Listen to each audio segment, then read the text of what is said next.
The Tourist, the Park Ranger, and the Petrified Forest. Written and read by Marge Post. Illustrations by Tira Olstad. Inspired by Dr. Seuss's The Lorax, this story takes the reader into Petrified Forest National Park and addresses one of the park's most important resource issues, petrified wood theft.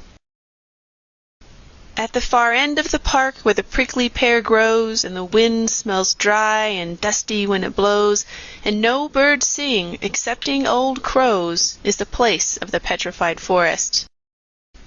Deep under the cactus, so some people say, if you look deep enough, you will still find today where a park ranger once stood for as long as he could before the petrified forest was carried away. What was the forest, and why was it there?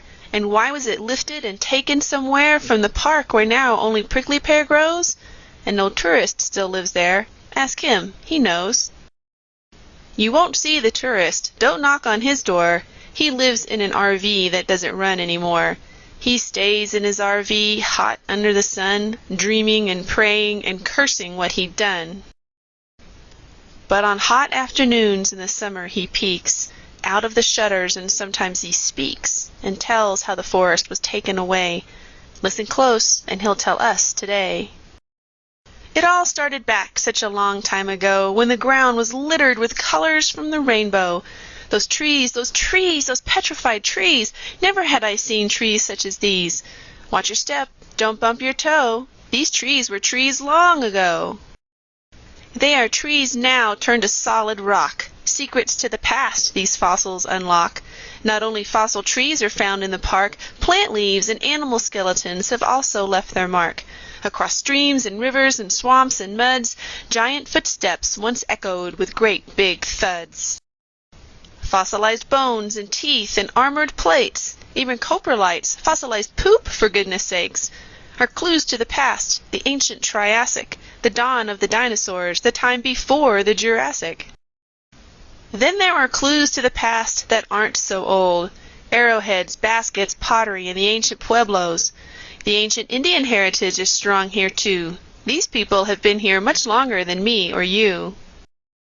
Oh, and the living plants and animals of today are beautiful and plentiful and here to stay.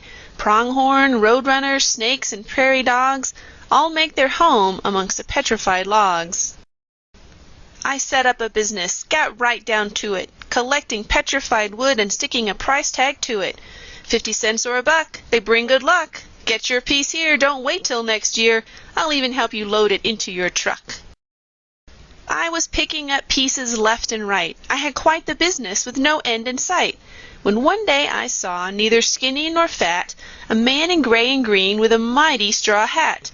His shoes were polished, his badge was gold, he walked with the confidence of cowboys of old. "Hello," he said with a friendly smile. "I thought I'd stop and chat with you a while. I've noticed since you've been here that things have mighty changed. The petrified forest has been rearranged.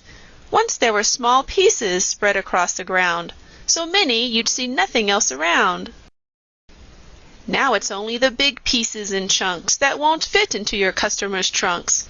Here in the park, my job is to respect the visitors and resources I have sworn to protect.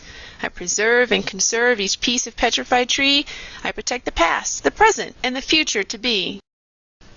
Leave the petrified wood here to stay, and future generations can come back one day." I knew he was right, but what could I do? My business was my life, and my business it grew. I called up my aunts and uncles and cousins. I said, "Get on out here," and they came by the dozens. But sure enough, it happened as I knew it would. The park ranger came back, and I was still up to no good.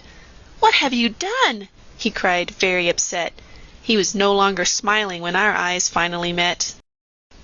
"Mister, oh, mister, you are crazy with greed. What is it you want? What is it you need? If money is all that this is about, no cash can replace what you've taken out." He then took his arm and swept it through the air, showing me nothing but dirt and my own footprints there. I gasped and sputtered and couldn't believe my eyes, for in the red dirt under the clear desert skies, no longer did I see one single rock-hard, petrified tree. No longer can this place be protected. The wood is all gone. My job is over. The Park Service must move on." The ranger was sad, so very, very sad. I knew what I'd done here was infinitely bad. He walked away from me then, not as strong as he'd once been. Defeated and broken, his head hanging low, he walked into the sunset as I watched him go.